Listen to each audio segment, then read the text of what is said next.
Next question is from Manisha. We have heard that in our culture there are many ways to boost immunity with the local resources available at home. Could you shed more light on building resistance using home remedies? Well, building up immunity is not going to happen overnight, this we must know. Generally, I believe, for a variety of reasons, looking at the lifestyles, looking at the food patterns, I think this must be checked, this must be medically checked.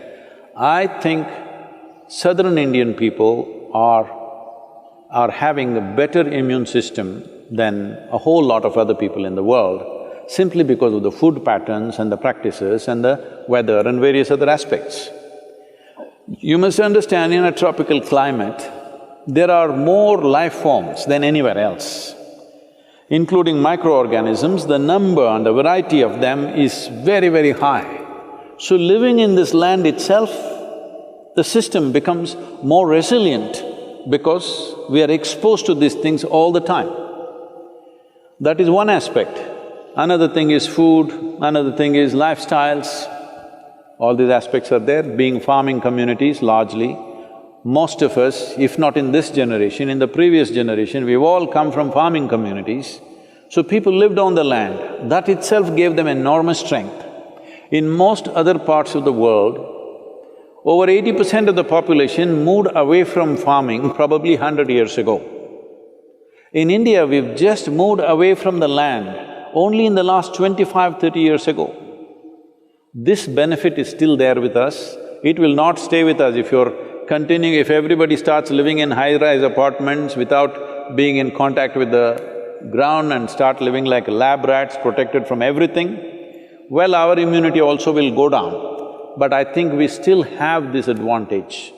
But right now, what can I do to boost my immunity? As I said, it's not an overnight solution, but in a period of time, you can do this. Well, let me talk about very common things available. One thing is, I must say this, we are sacred ash people, we're always ash smeared one way or the other. There are different types of ashes, if you know how to use it.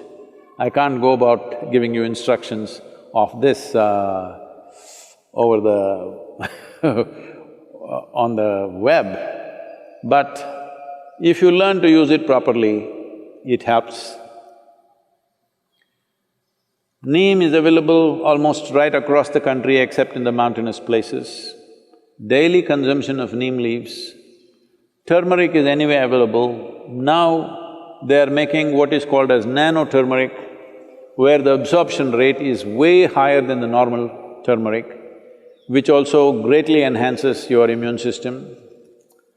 If you soak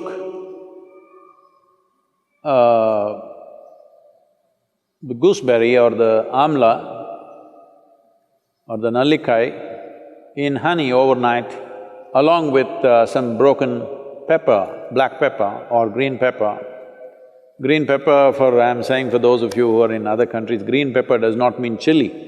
We mean to say raw pepper. The peppercorn, when it's raw, which you might not have seen in most parts of the world, here it's common for us, it's available. So, soak it in honey and every day about 3 spoons, 3 times a day. It works best, all these things work best when you're on an empty stomach, that's the first thing that you take. If you do these things, you can see a significant increase in your immune system. I would say in 4 to 8 weeks, one can see significant betterment of one's immune system. There are yogic practices which are hard to teach, but right now, just doing a chant and doing Isha Kriya, this will also enhance your immune system. Let this be very clear that this is not treatment for coronavirus, nor is it a prevention. I did my chant, so I go and do irresponsible things, it's not going to work like that. These are things you do over a period of time and strengthen your system, that the next virus that comes, you may be in a little better place to handle. That is if you're there. Yes, don't take this lightly. Do not take this lightly. Right now, it is a challenge for every one of us to stay alive through this period. That's what it means. Do not think it's some remote thing that happens to somebody else in China or Italy.